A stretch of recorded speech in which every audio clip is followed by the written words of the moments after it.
Pues jo crec que així n'hi ha una inversió important en el canal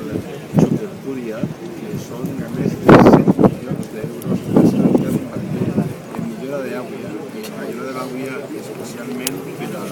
regadiu en diversos punts de tot el que és el canal. Aquesta bassa que estem mirant així, del terme de Torrent, a més té unes connexions importants perquè està en pous de sequia, en cas de que en algun moment hi haguera poca aigua al riu, i aquests pous de sequia podrien alimentar aquesta bassa, i també té una connexió amb la depuradora de Fem Torrent. esta apertura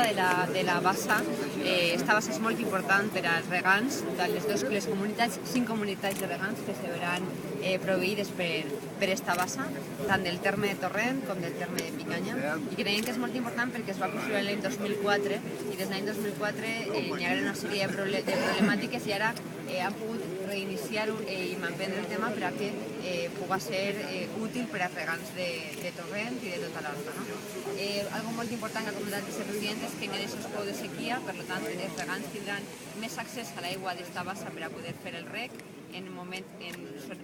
horari més lliure, i també tindran aquesta seguretat i aquesta garantia que en el moment de sequia podria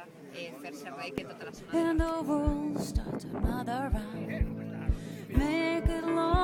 l'Alta.